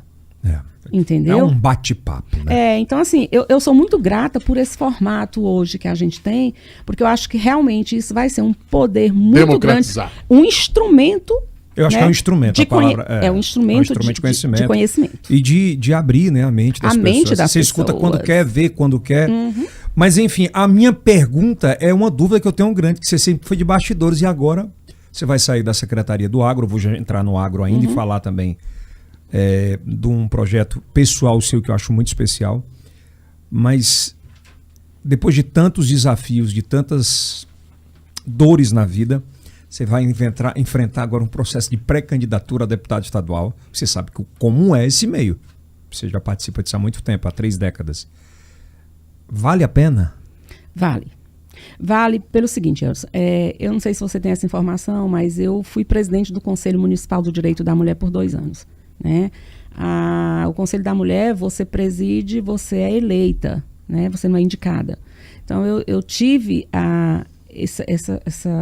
essa honra de poder presidir o Conselho Municipal do Direito da Mulher por 2 anos, onde a gente discutia as políticas de proteção à mulher, bem como de garantia de direitos. Né? E eu presidi o PSD Mulher durante todos esses anos que eu tive no partido, e durante o processo de implantação do PSD Mulher nos municípios, eu chamava muita atenção das mulheres. Veja bem, o direito ao voto e ser votado, ele é o resultado de uma luta histórica de várias mulheres. Né? Então, desde 1932, nós tivemos o direito ao voto. Hoje, a gente tem uma cota de 30%, né, de vagas de mulheres no processo da disputa eleitoral. Eu acho que tem até que avançar, porque essa cota ela tem que ser reservada, inclusive, para a ocupação. Não só para a disputa, mas para o assento. Eu concordo. Para o assento. Né? Mas a gente precisa entender o seguinte: por que que hoje o Ministério Público está de olho nos partidos na hora de compor esses 30% de mulher? Por quê? Porque muitas vezes as mulheres elas estavam naquele processo apenas para cumprir uma determinação da legislação eleitoral. Como coadjuvantes, total. Isso. E aí o que foi que se viu? Quando abria as urnas, aquelas mulheres elas não tinham voto. Por quê? Porque elas não eram militantes, elas não eram, de fato, pessoas que tinham o interesse de serem candidatas para que possam realmente ocupar um espaço não tinha na política partidária. Alguma. Não tinha. Então, eu costumava muito chamar a atenção das pessoas. A gente tem a obrigação de ocupar esses espaços, que eles são resultado de lutas históricas. Sabe? Quantas mulheres não sofreram repressão para que a gente pudesse hoje ter o direito do voto? Nós avançamos muito nessa política. E a gente pode avançar muito mais. Mas a gente vai deixar de avançar uma vez que a gente não ocupa esse espaço que a gente conquistou. Eu tenho que ocupar. E o jovem hoje vive com aquela... Pela internet hoje, né? Todo político é ladrão, todo político não presta, e ninguém se propõe a mudar a realidade. Exatamente. Né? É essa a discussão que tem que ter. A mulher, ela tem que participar efetivamente do processo político partidário. Não como um instrumento apenas para compor o que a legislação exige, mas ela ser uma participação efetiva, sabe? Por quê? Porque esses espaços é onde estão sendo construídas as políticas de proteção a nós, enquanto mulher. A gente tem que estar participando desse processo de construção. Você imagina o que é? Não vou longe. Há 5, 6 anos atrás, as nossas mulheres têm a oportunidade de se expressar e contar a sua história como a gente faz hoje. Era muito complicado isso, né? Eu hoje, como é que eu posso defender que a mulher ela ocupe esses espaços que foram construídos através de lutas históricas, se eu me omito dessa participação? Então é por isso esse desafio. Eu vou participar, né? Eu não estou entrando para brincar, sabe? Eu vou... Porque aqui a gente diz, não, quem está colocando ela lá é o deputado Jorgiano, o deputado Júlio César, a vontade é sua. Não, eu tenho uma história. Eu tenho uma história. Minha história, o meu CPF não é do Jorgiano, não é do Júlio César. Eu tenho um CPF próprio. Eu construí uma história onde eu adquiri o respeito das pessoas. Eu não perco de vista que foi viabilizado por eles. Sou grata demais, tenho o maior orgulho do mundo de participar desse grupo político. Mas eu sou Simone Pereira, assistente social, que tem toda uma trajetória na gestão pública e também no processo de construção de uma política social mais justa.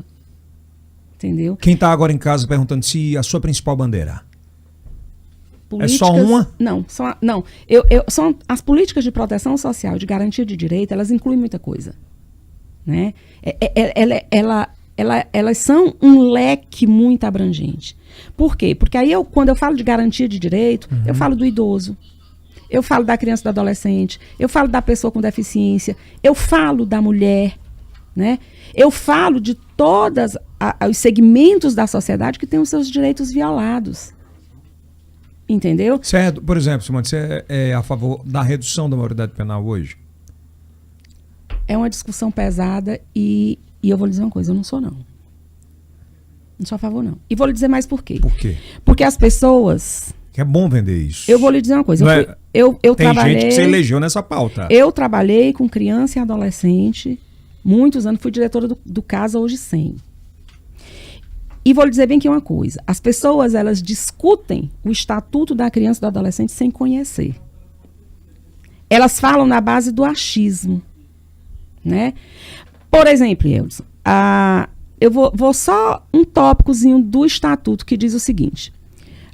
Um adolescente que comete um ato infracional, Certo. que faz com que ele seja privado de liberdade, ao entrar dentro de uma instituição, existem 3 pontos que devem ser respeitados. Quais? Primeiro, a divisão por faixa etária. Ou seja, o menino de 13, 14 anos, ele não tem que estar com de 17 ou de 18, porque com 18 também às vezes está lá. Porque você sabe que a medida socioeducativa, o período mais longo é de 3 anos. Se o menino comete um ato infracional com 17, ele fica lá, 18, 19... 20, até, já sai com 20. Né?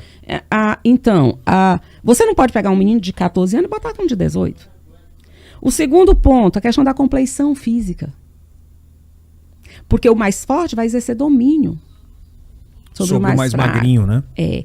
E o outro é o ato infracional. Eu não posso botar o latrocida com um menino que cometeu, por exemplo, um furto.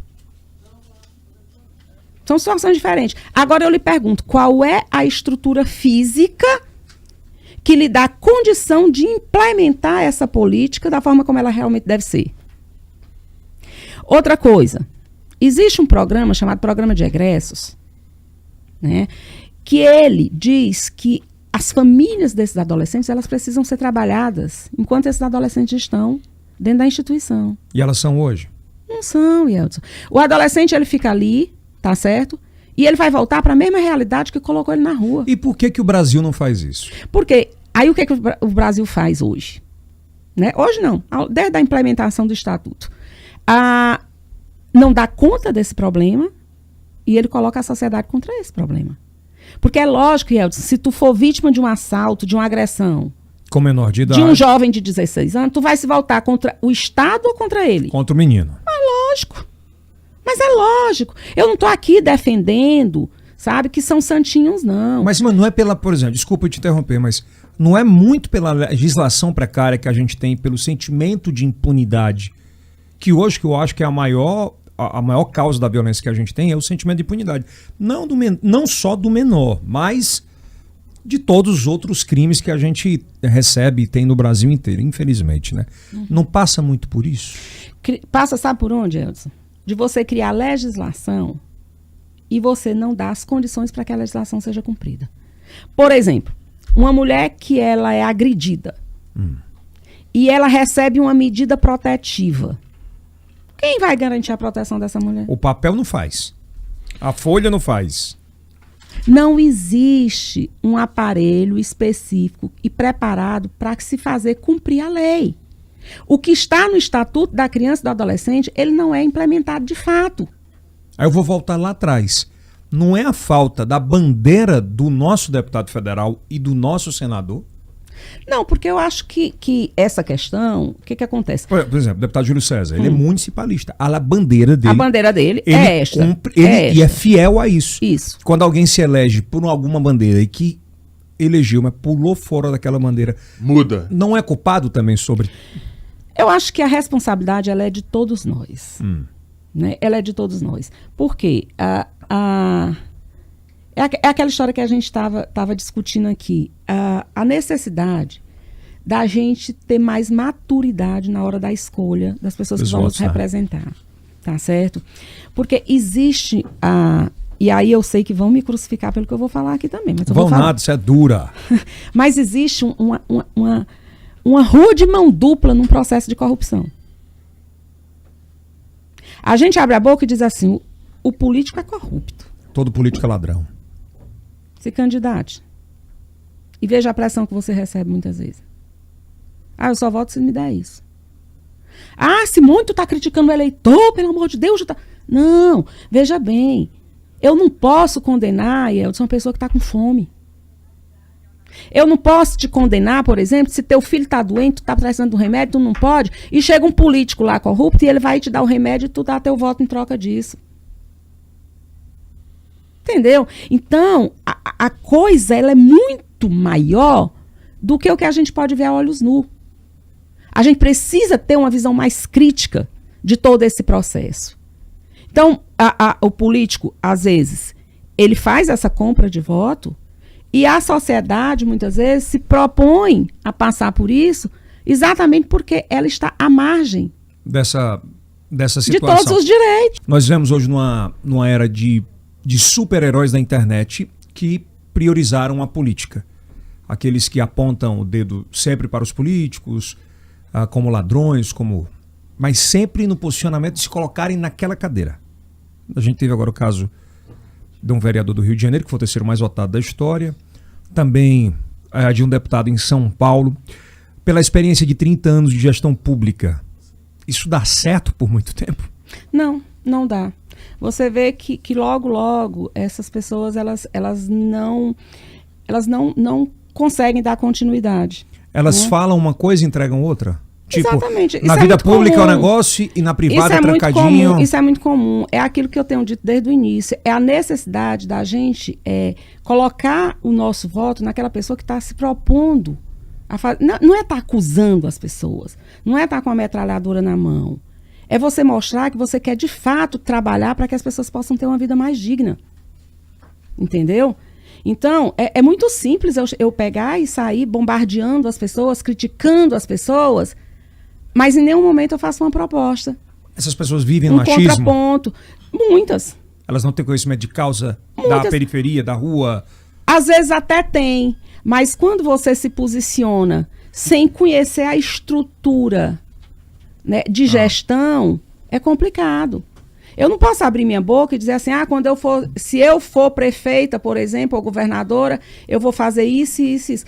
Existem, o Estado, existem coisas que são competências do governo federal, coisas que são competências do governo estadual, coisas que são competências do poder municipal. Então, por exemplo, quando se fala de educação infantil, eu não posso cobrar o Estado, por exemplo, porque não tem creche, porque não é competência dele. Então, a necessidade, é o que eu vinha batendo desde o início, a necessidade de que as pessoas possam ter o conhecimento de como a coisa funciona para poder se posicionar. Vamos passar para as últimas duas pautas. O que é o agronegócio no estado do Piauí? O que ele representa hoje? Eu acho que representa a grande saída econômica para o Estado e para a nação. Mostrou isso na pandemia? Mostrou. Foi o segmento que mais cresceu durante a pandemia, né? Então, existem problemas estruturais, né? E a gente, às vezes, tem a tendência de colocar a responsabilidade em cima, à frente na pessoa que está à frente da gestão estadual, né? Mas existem investimentos nesse país que precisam comprometimento da nossa bancada. A bancada como um todo, né? Então... A gente gira e cai na história da bandeira de cada representante com as suas causas. Exato. Não é verdade? Exato. E a gente tem citado aqui como exemplo o deputado Júlio César pelo municipalismo dele. Isso. Aí tem a bandeira do agronegócio, tem a bandeira... Que também ele defende, né? E o que a gente vê é exatamente isso. A gente avançou muito, mas a gente ainda tem muito que avançar em termos de estrada para escoamento da produção, em termos de infraestrutura, né? Mas a gente realmente tem avançado e a necessidade da gente ter um comprometimento maior de toda a nossa bancada federal. Mas você acha que é um divisor de águas por completo na história do Estado nos próximos anos? Eu acredito que sim. É um segmento que tem crescido muito, né? As pessoas estão investindo porque acreditam, né? Nós somos a última fronteira agrícola desse país. Tem muito espaço aqui, Simone? Tem sim, tem. E eu acredito muito que a grande saída econômica, o Piauí, ele será muito grande ainda, economicamente falando, por conta do agronegócio. Você acha que o presidente Jair Bolsonaro está vindo aqui agora inaugurar a primeira fazenda 5G com essa tecnologia, já avisando que o Piauí é essa última divisa agrícola e que aqui é o potencial do Brasil? Eu não sei o que vão dizer, mas eu acho que estão querendo politizar, né? Um ato como esse. É muito importante o 5G? Né? Mas, na verdade, o que eu vejo é... Não tinha necessidade? Não, tem a necessidade. Não, digo dessa visita, dessa... Sim, mas não da forma que estão querendo dar. E qual é a forma que estão querendo É aquela forma de dizer como se eles eram que estivessem promovendo isso aí, no momento em que o país e o Estado está polarizado, né? Então, por exemplo, eu sou secretária de agronegócio, eu não recebi o convite para estar lá. Eu não recebi. É meio louco, né? Por isso que eu estou Você dizendo que iria? é política. Iria. Iria porque eu represento o poder público do meu Estado no segmento do agronegócio. Mas eu não fui convidada. Por isso que eu estou lhe dizendo, e posso dizer de cadeira, que está havendo uma politização desse ato, sim. Senão, eu estaria sendo convidada, como parte da administração e que respondo por esse segmento no estado do Piauí. É meio louco, né? É meio louco. Você vai fazer um bazar maravilhoso. Voltando um pouquinho. Como é o nome do bazar? Cobras e borboletas. Borboletas, né? O cara vai dizer, mas cobra? No meio de Cobras um e bazar de borboletas. roupas? Não, De onde surgiu essa ideia? a ideia surgiu do seguinte, aquilo que eu te falei, né? As pessoas elas foram me adicionando, iam no meu direct, e algumas começaram a dizer, Simone, quando tu for dar tuas roupas, lembra de mim. Das roupas, né? porque ela emagreceu 47 quilos. Então eu tenho roupas lá em casa, manequim 56, 54, 52, 50, o caminho de Tem ida e de peças no volta. valor de quanto, Simone? Lá? Tem roupa de festa. Quanto você valor comprou de- assim? Tem roupas mais caras, tipo 600, 800 reais, tem roupas mais simples, tem roupas do dia a dia, tem roupa de academia, tem roupa de moda praia, tem de tudo. Você tem quantas malas lá? Eu tenho 3 malas. De roupa. De uma vida quase toda. Mas aí a ideia surgiu o seguinte, eu vou fazer o bazar, né? O dinheiro que vai ser arrecadado nesse bazar, eu vou sortear no meu Instagram um tratamento com o médico que eu fiz. Pode falar o nome dele mais uma vez. Pronto, com o Dr. Danilo Everton, né? E a gente vai colocar como a condicionalidade a pessoa estar com IMC a partir de 40, que é quando ela está com a obesidade mórbida. O IMC é... O índice de massa corporal. Por que a gente colocou IMC? Porque se eu colocasse peso, ia ficar uma coisa muito relativa. Porque quem tem 1,80 m e tem 70 quilos, ela tem um biotipo. Quem tem 1,50 m e tem 70 quilos... Então, todo esse dinheiro arrecadado nesse bazar é para ajudar pessoas que querem mudar a sua realidade, a sua Exatamente. Então, por que o nome Cobras e Borboletas? Porque existem muitas mulheres que elas estão acima do peso, tá certo? Mas que elas se sentem bem daquela forma.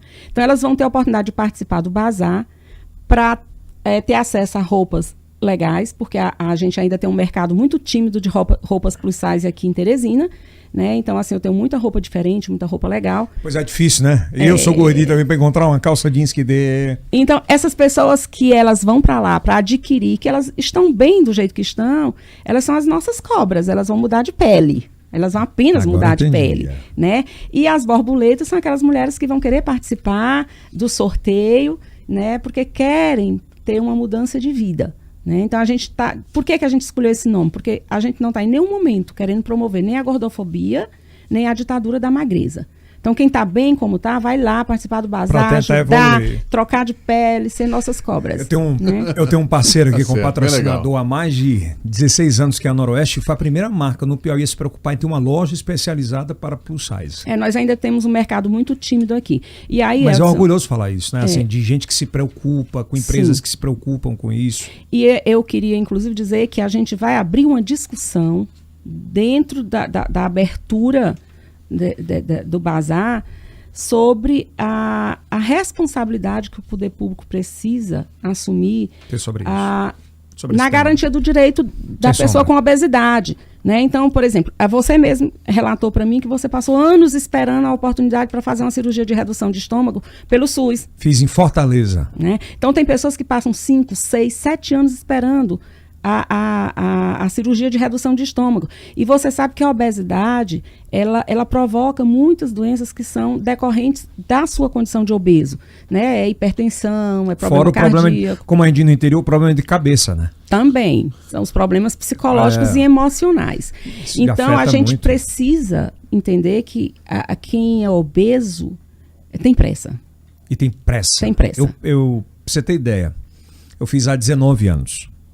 A gente tá falando agora, aqui, em fazer cirurgia pelo SUS.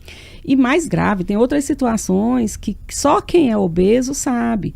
Por exemplo, eu mesmo já tive situações em que eu precisei fazer uma ressonância magnética e eu tive que percorrer essa cidade praticamente toda porque a grande maioria das clínicas, não estão elas não estão preparadas para um aparelho que caiba. Você entre. Que você É por isso que eu fico falando pro Joe emagrecer e ele não acredita. E mais, por exemplo, aqueles exames da esteira, né, cardiológico, a grande maioria a esteira só suporta até 110 quilos. Então são bandeiras que a gente precisa realmente discutir. Foi um prazer recebê-la. Espero que você tenha gostado. Adorei. Deu tempo bater papo, conversar, contar histórias. Eu acho que o foco é muito... foi bacana porque foi discussão muito menos boa, político do que... Discussão boa. A gente puxou mais pra política no final, mas vai contar a história de vida, né? Acho que é legal. Não, muito bom. Eu acho que, repito, é um espaço bastante democrático. Eu acho que a população, ela pode ver a gente de uma forma mais verdadeira, porque aqui a gente tem a liberdade de falar o pensamento da gente e a população, ela tem acesso a essa informação não de forma engessada, mas de uma forma bastante democrática. Agora vamos recebê-la muito no período da política, para tratar de política nas eleições agora 2022, tá bom? Ótimo, eu que agradeço. Aqui embaixo vai estar no link de descrição o Instagram e as redes sociais da nossa convidada, também o médico, nós vamos colocar aqui, né, o doutor Danilo Everton. Viu, Will? Colocar Danilo o doutor Danilo Everton aqui embaixo para estar participando com a gente nesse episódio. Obrigado mais uma vez, tá bom? Eu que agradeço. Simone Pereira. Lembrando que nós estamos em todas as redes sociais, TikTok, Kawaii, YouTube, Facebook, Buia, Twitch, em todas as plataformas de áudio também. Já passamos dos 23 milhões de views só no TikTok, a gente está muito feliz com isso, que está mais conhecido agora no TikTok que na TV. É verdade. É negócio sério. E agora, lembrando que o nosso podcast, o IELcast, está também em 8 estados. É o primeiro podcast em TV aberta, todo sábado às 10h30 da noite, para 8 estados, tá legal? São histórias de vida que a gente conta aqui de uma forma bem descontraída. Aproveita, aqui em cima vai estar o próximo episódio indicado para você, e aí se assiste, tá bom? Isso é IELcast. Até a próxima.